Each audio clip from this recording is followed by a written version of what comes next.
Well, we're back into the Epistle of James, and we are in the fifth and final chapter in James's epistle. As you will see when we get into verse number 1, it's rather unfortunate that we have a chapter break because James's polemic continues.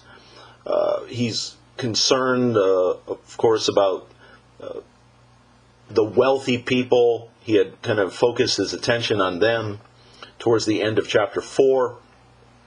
And really the wealthy people would have these wonderful opportunities to be a blessing to those who were underprivileged. And unfortunately in James's day they weren't. And well, really nothing has really changed even in our day. You have those who are, you could call them uber wealthy, and then you have those who are simply wealthy.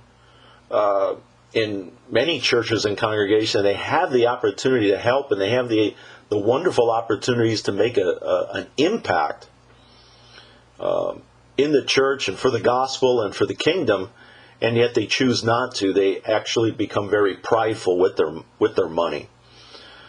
So in his introduction to this chapter, Tim Hegg writes, he says, rather than being lured into the false security which wealth can bring, James admonishes even those believers who were well-to-do to recognize that everything they have gained is a gift from God as a result of His divine will and grace, and therefore He should receive all of the glory.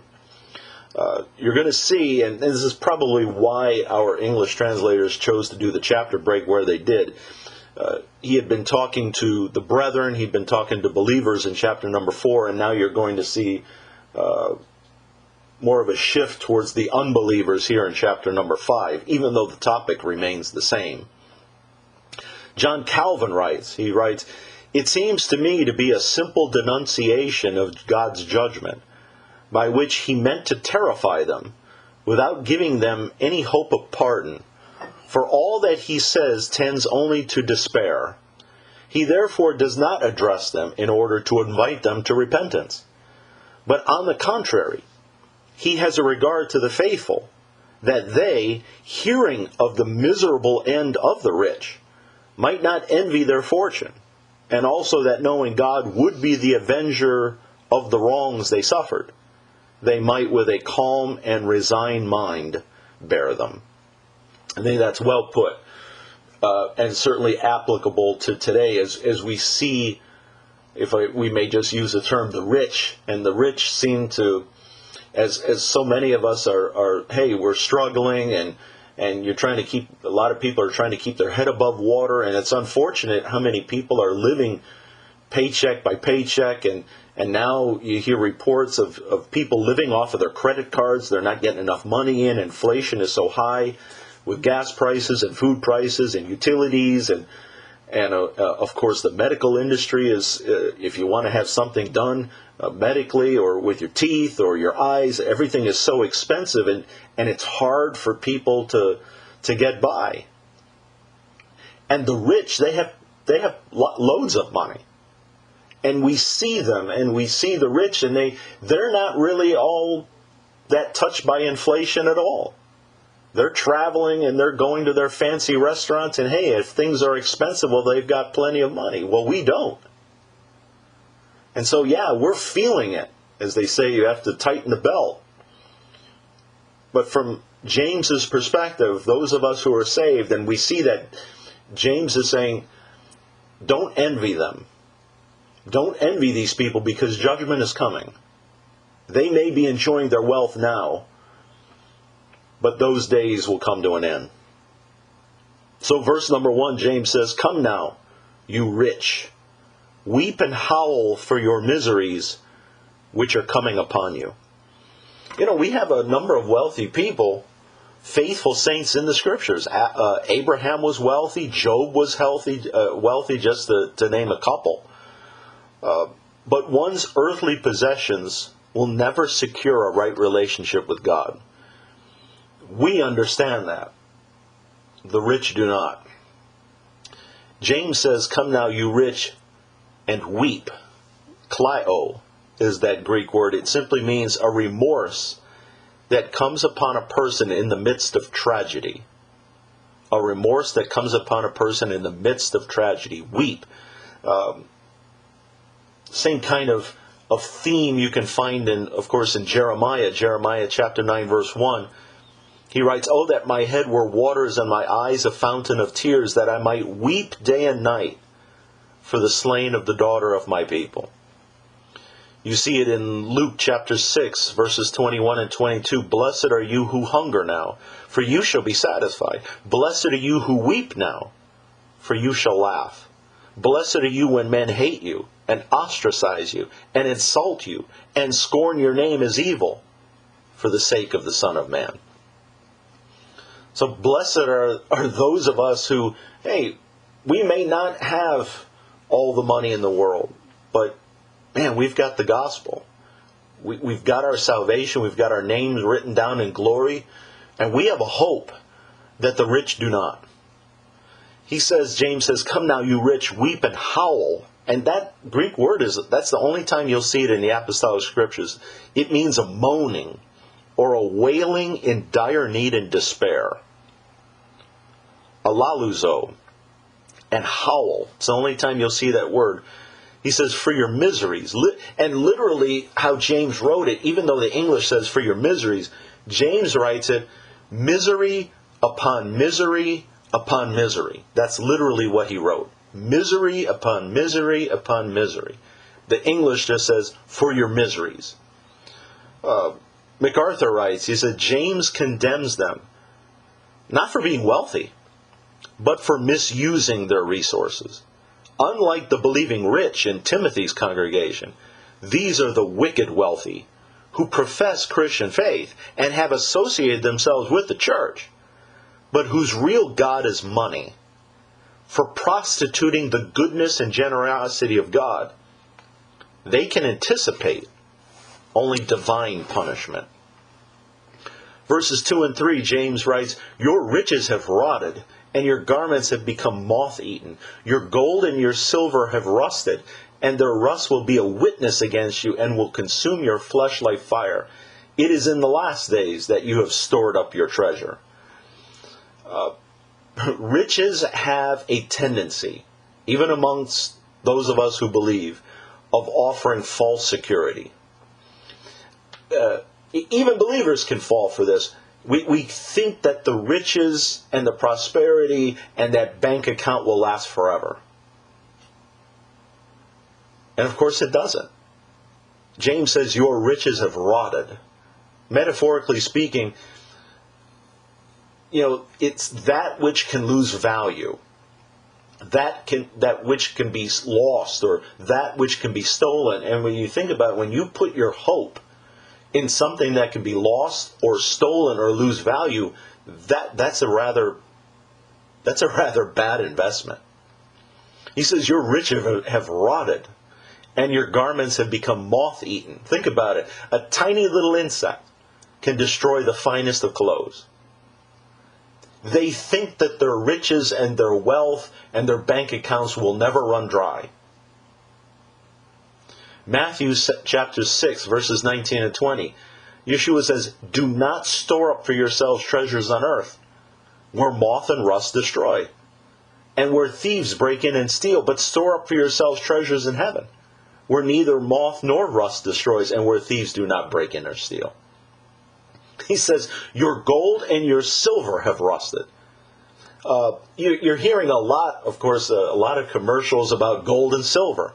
Moving your assets, your portfolio, things like that off of some of the other things that are in the stock market, and moving them towards things that may be a little more stable, like gold coins, silver, what have you.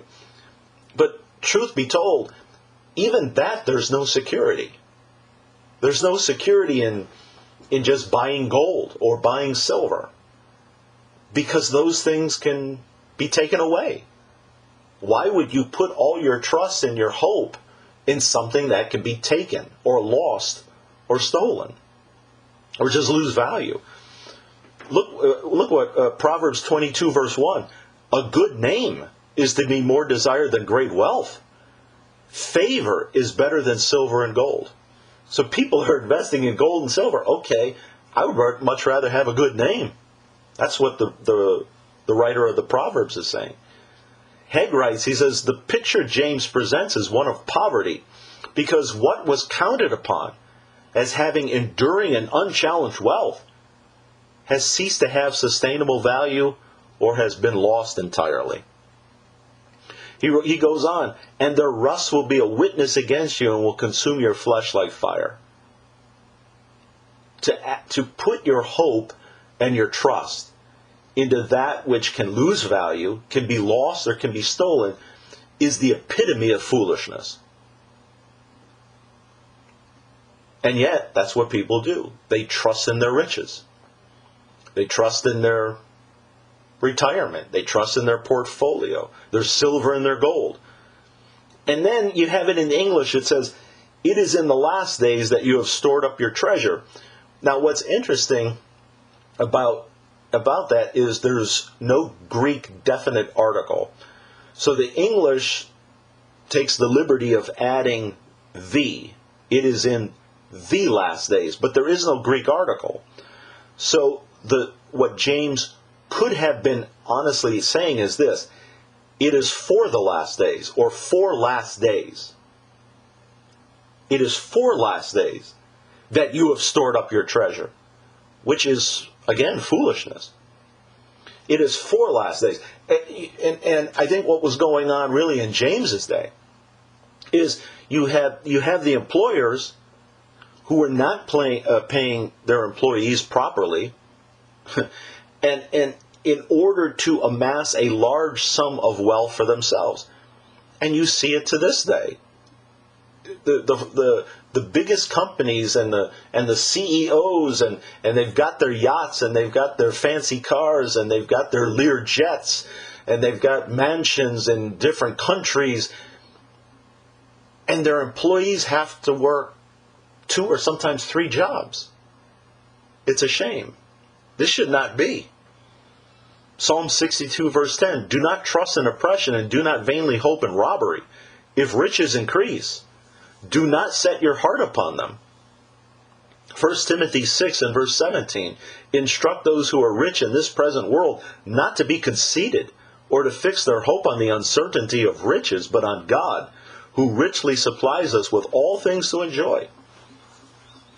Kurt Richardson writes in his commentary, he says, trusting in wealth, because it supposedly retains its value, quote unquote, is trusting in a charade. The rituals of amassing wealth and curating precious objects are really a dance of death. Trusting in wealth is then a damaging and degrading attitude, end quote.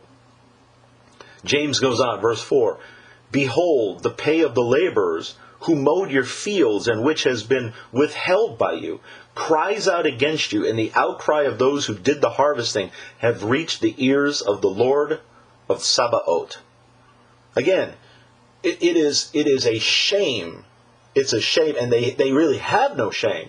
You have those in these Fortune 500 companies that are worth billions of dollars, and their employees are just getting by and having to work several jobs.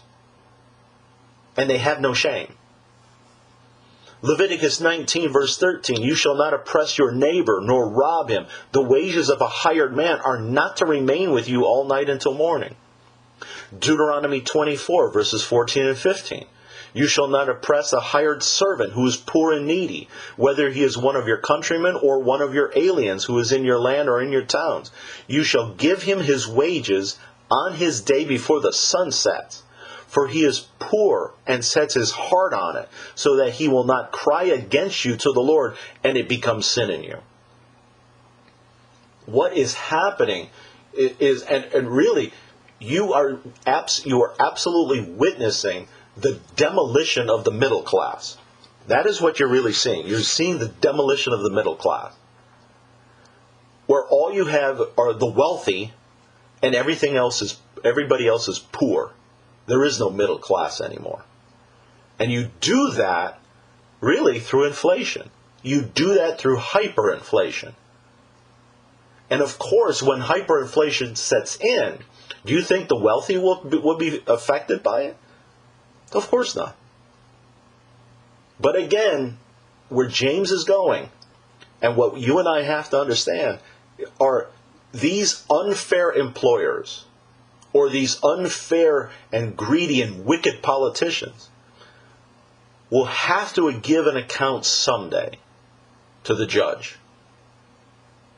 To the judge. Matthew 10, verse 26. For there is nothing concealed that will not be revealed, or hidden that will not be known. He sees everything. And so the employers that are chiseling their employees, the lawmakers, those in government, who are purposely making it difficult through spending bills and inflation for the lower class, for middle class people to get by. There's a judgment day. And they're going to have to stand, James says, before the Lord of Sabaoth. And that of course is the Greek. Now the Hebrew equivalent is Sabaoth. Okay, which you often hear Adonai Sabaoth, the Lord of hosts, or the Master of armies. So Tim comments and he says, thus when the cries and prayers ascend to the Father, he hears and acts on behalf of his people. Here we see the clear exhortation James is giving. As children of the Lord, we must not trust in our earthly riches, but entrust ourselves to God and use what he has given us for his glory. Amen. Verses 5 and 6. You have lived luxuriously on the earth and led a life of wanton pleasure. You have fattened your hearts in a day of slaughter. You have condemned and put to death the righteous man. He does not resist you. Luxuriously, when you think of that word, and by the way, that's the only time you'll see that word in the apostolic scriptures. Trufao. It's the only time it means really self-indulgence. Luxuriously. The very best. They can get by with less, but no. They have to have several mansions. They have to have more jets, more limousines, the finest of food, the 5-star hotels, and on and on. You have lived luxuriously and led a life of wanton pleasure. It means to indulge oneself beyond the bounds of propriety. So instead of giving praise to God for their wealth, they're immersed in self-centeredness. And again, there's coming a day when they will draw their last breath. And all of their riches they leave behind. Romans 1, verses 28 and 29. And just as they did not see fit to acknowledge God any longer, God gave them over to a depraved mind to do those things which are not proper, being filled with all unrighteousness, wickedness, greed, and evil. And that's the crowd, and nothing has changed in our day. James says, you have fattened your hearts in a day of slaughter. Imagine, in other words, you're feeding your hearts with pride before the judgment. You don't even know there's a judgment coming. You don't even know. The individual that comes to mind, the individual that certainly comes to mind is George Soros. George Soros is uber wealthy. And he is so wicked, and he is so evil, and he uses his money, which obviously could be used for good. It could be used for the furtherance of God's kingdom. But no, he's actually doing Satan's work with his money. Jeremiah 12, verse 3. But you know, O Lord, you see me, and you examine my heart's attitude toward you. Drag them off like sheep for the slaughter, and set them apart for a day of carnage. His day is coming. And he can smile, and he can laugh, and he can do the devil's work. But George Soros someday will draw his last breath and go off into eternity separated from God. He says, you have condemned and put to death the righteous man. So not only are they prideful, these wicked, evil, wealthy people, but they actually stand against the believers whose own religious lives, their own righteous lives, condemn them. Our lives as believers, we may not have much, but we're getting by and we're doing what we're supposed to, and we're giving for the right causes. And our lives, simply because we're believers and we're doing what we can with the blessings that the Lord has given us, time, talent, and treasure, our lives as believers condemn them. Because imagine all the good things that they could do with their wealth, and they choose not to. Luke chapter 12, verse 15, "Beware and be on your guard against every form of greed, for not even when one has an abundance does his life consist of his possessions." Guzik offers his commentary. He says, "Often those who are poor and without power in this world have little satisfaction from justice. Yet God hears their cries, and He is the one who guarantees to ultimately right every wrong and answer every injustice." You and I, in this wicked world, we may not see justice on this side of heaven, but most assuredly there will be justice on that side. And what you and I also have to understand as well, oftentimes we think of ourselves as, well, I'm not rich. But we have to be careful of that. We can easily point the finger at the rich or the wealthy. But ladies and gentlemen, let's be honest. When you look at Americans, when you look at world history, if you're living in America, America has some of the richest poor people that the world has ever seen. You have the quote unquote, we call ourselves poor people, who have cell phones, who have laptops, who may even have their own car, who may have their own apartment. Poor people throughout the history throughout history have not had the luxuries that we have here in this country. And there are many countries around the world, even today, where people are suffering. People are in slavery all around this world. And then we have those here in America, "Oh, I'm so poor." No, you're not. Who's poor in America?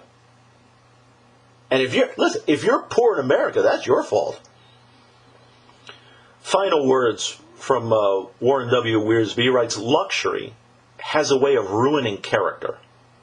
It is a form of self-indulgence. If you match character with wealth, you can produce much good. But if you match self-indulgence with wealth, the result is sin." Well, we'll stop there with verse number 6, and when we gather together next time, we'll pick it up with verse number 7.